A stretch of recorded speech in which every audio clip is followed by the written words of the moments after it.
kúkú ní gbọ́ ẹ̀jẹ̀ máa tó jẹ poison ni wọ́n máa pa ilé ọkọ̀ kan ni ṣe mọ̀ pé gbà tó wà táwọn obìnrin máa ń pa ọkùnrin àtẹ̀tí bá wọn sọ̀rọ̀ ẹ má pa àwọn ọkọ yín mọ́ ẹ fi wọ́n sílẹ̀ ẹ jẹ́ kí wọ́n ṣe nǹkan tó bá wù wọ́n àmọ́ èyí ọkùnrin ní ìsìn báyìí ní sílẹ̀ tó wá ń pa àwọn obìnrin ní ìsìn ẹ̀yin náà mọ̀ tó kú ẹ má dá mi lẹ́jọ́ ẹ má ní kí n sọ mọ́ arábìnrin kan ló fẹ́ràn ọkọ lọ mi ó ní àǹtí ṣeun ó ní ṣe bìlífì wípé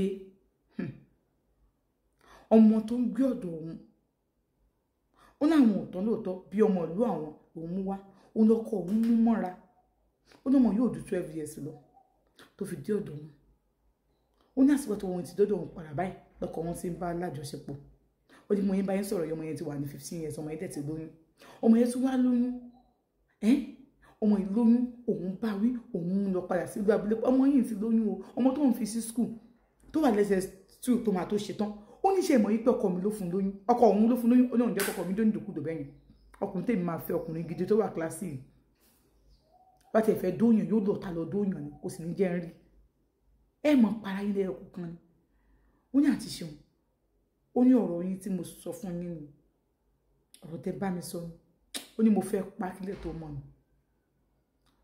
ó lóun máa fún un ní poison jẹ́ ó ló máa kú ó ní kò sí nǹkan tó fẹ́ ṣe ó ń ṣe bí májèlé tó bá rí ní máa sọ ló máa ní kó máa ya wọ́n síta ó lóun máa jẹ́ kí ó lóun máa po sìmẹ́ǹtì mọ́nú tíì fún ó ní bí ò bá kú ó lóun mọ nǹkan tó ń lè ṣe fún ó lóun mọ ọkọ̀ ọgbọ́kọ̀ òun ni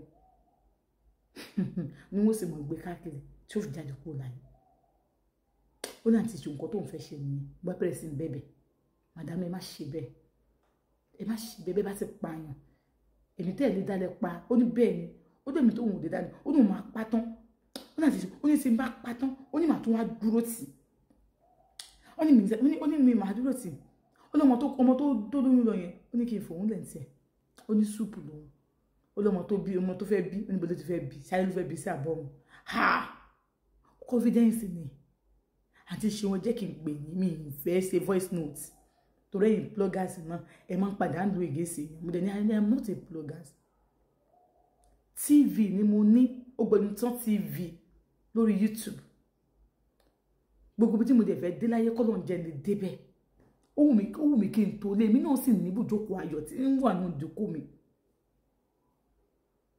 kí ló ṣẹlẹ̀ kí ló dé èèyàn ọkùnrin kí ló mú yín náà kí ló dé tó tí nǹkan tó wà lábẹ́ yín ẹ kò ní control káníwò ló bí ọmọ ọdún 12 yìí tí wọ́n máa bá sùn ọmọ ọdún 12 ọmọ ìkéré yìí ò mọ nǹkan tó ṣẹlẹ̀ it's not her fault mo máa sọ fún yín pé teenager mo sọ fún yín mo ní ọmọ lè fall in love pẹ̀lú bàbá ẹ̀ ó dàbí eré lójú yín àbúrò lè fall in love pẹ̀lú ẹ̀gbọ́n ẹ̀ ó dàbí eré lójú yín nígbà tí mo wà ní kékeré tí mi ti tó báyìí ó ní bòdá kan ládùúgbò wa ń gbà yan bòdá yẹn tí n bá ti wá rí wọn báyìí àti mi kì í mọ nǹkan tó ń ṣe mí mọ́ ayé ìgbà yẹn ni mo ti láìkì kéèyàn ga mo ti wà ní ìsìn òbá àgbà òbá kúrú mo ti understand gbà yẹn kó tó bí àwọn ṣe mi sáà ti mọ ọkùnrin so bòdá yẹn gbà number 1 bòdá yẹn tó wọ́n jẹ́ nǹkan tó pé ṣé wọn sporting wave tó máa ń ṣe yẹn tó máa ń ṣe sporting wave tó máa fi brush yẹn I so much like that hair then what's now. But I don't even know what I like now. I just want peace for my life. And you know the brother later come and ask me out. Tí ma ti kò ní mọ́ ò bọ̀dá yẹn báyìí. Nígbà tó pẹ́, bọ̀dá yẹn kò bọ̀dá yẹn bọ̀dá wọlé. Nísàdí ẹgbẹ́ dá níbi tí mo ń sọ yìí. Adéyẹmí ni àǹtí mi wà tó ti ń tajà. Bọ̀dá yẹn ga gan mo sọ yìí àwọn tó sì mọ̀ wọ́n máa ti mọ̀ wọ́n. I am not trying to talk bad about him. He's very, very tall. And then, nígbà tí mo wà ní secondary school, SS2 ni mo wà gbà yẹn. Mo lọ sí SS3. When you see my shape, wọ́n bí ẹ̀dá. Mo ní kí ló kọ́ tó ń pè ní figure 8. So when you see me, you will definitely fall in love with me. You see my breast, you see my bump, you like to talk to me. You address and see me. So I don't mingle like that. But I like that brother. Àbúrò wọn jẹ́ Bukky, mo máa àbúrò wọn dáadáa. Èmi àti last born wọn ọkùnrin jọ ní ọ̀rẹ́. Yes. Èmi àti last born ọkùnrin náà ó jọ wọ́n gan ó ní ọ̀rẹ́. Yeah. Ṣé mo pé ṣé last born wọn ni? Mo ṣe mo pé mi àti àbúrò wọn kan ni à ń sọ̀rọ̀ ẹ̀ ò bá máa ń sọ̀rọ̀. À ń sọ̀rọ̀ ẹ̀ deeply ò bá máa ń sọ̀rọ̀. Mi ń lọ lé wọn mi. Àmọ́ bá kí wọ́n máa kí mi à ṣe wọn báwo ni kíní kan. ọjọ́ tí bọ̀dá ìdó sí ìjọ́ tí bọ̀dá ìfẹ́ tó sí ilẹ̀ ti ṣúnjọ́ yẹn mo lọ lé ní láti ṣọ́ọ̀bù wa èmi ò tẹ̀wọ̀n pé ẹ̀rọ tẹ̀lé mi ó kàn dá mi dúró ní èsì dúró ṣeun ṣé o jẹ́ mo orúkọ mi jẹ́ ìṣá ibi tí wọ́n dúró sí wọ́n bẹ̀rẹ̀ ni mo á dúró báyìí àwa sọ̀rọ̀ and that day I couldn't even say no mo fẹ́ sọ fún ẹ ìdí tí ọmọ ẹ ò ṣe lè ṣe no nígbà tí age tó wà yẹn age yẹn lọkọ ẹ ń ṣe kámi or you see handsome guy you fall in love with them. Sure, you understand?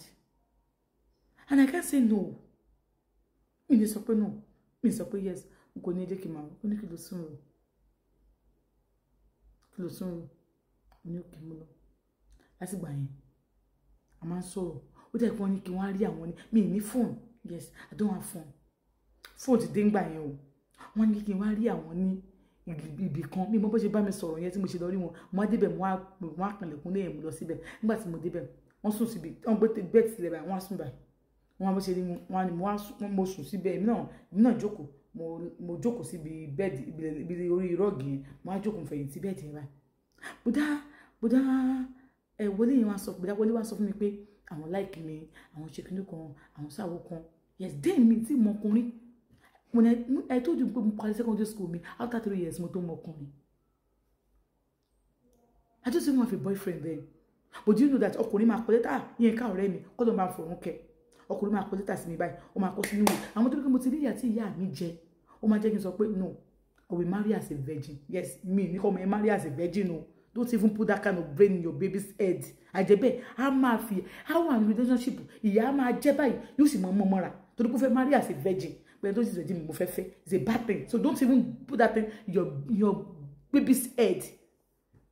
I have a daughters I don't put this on their head virginity nesi o de kò sí nǹkan tí wọ́n ṣe virginity tẹ́tẹ̀lẹ̀ fóònù yìí kí n tó máa lò ẹni bóyá tí wọ́n ti lórí virgin kíní yìí nígbà tí wọ́n ti lórí virgin so my mouth is a virgin before tí mi ti fi sọ̀rọ̀ rí ìjọba sọ wọ́n ayé mo is virgin so a man is virgin does not make you his wife or you want to marry him for better for worse who told you that virginity na fi wọ́n jọ̀bọ̀ so you have to let your daughter know that.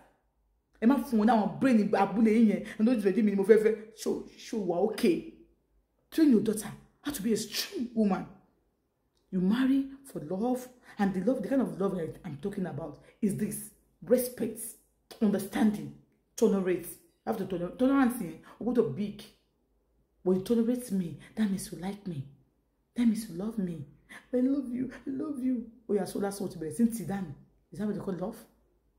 But then why did they don't know? Over soon in glory. But then you were jabbed by lemon in John alone. Motsi, where you see what you shile by Mulon. That's Mulon. But then me so much by you. Oh, my now very me, you want more. So almost 15 years near Jebby.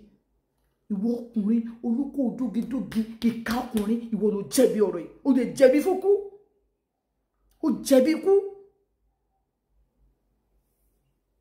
Àmọ́ àti sọ fún ìyàwó yìí àní ká má pa yín mo ní kó dáríjì yín mo wá mú lọ bí tó yẹ kí n mú lọ ibi kó wọ́n ti ibi tẹ́ ti gbà tẹ́ ti bẹ̀rẹ̀ èṣù ló dé yìí àwa dẹrù léṣù lórí láàlú ògiri oko tí ó mọ nǹkan tó ṣe yín tó bó nǹkan wò yín èṣù gan mìírí fún most of you àwa ìdílé Sátánì lórí Sátánì kò ṣe yín ìwọ ló ṣe Sátánì ló ń dìde lórí tó ló mọ́kú ẹ lé let him know you know I do tell my man I will never keep a secret from you.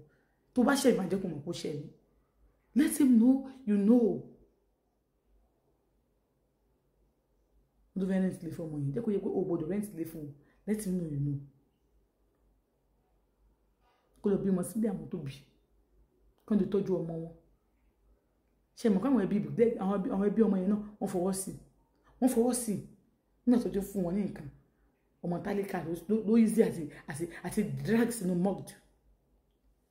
Ó ti believe pé òun ti rọ́kọ ìyá ìnáwó sọ pé mi ò fẹ́ nǹkan báyìí ó ní nǹkan tí ìyàwó ìyá nǹkan tí àgẹ́ yẹn sọ nìyẹn.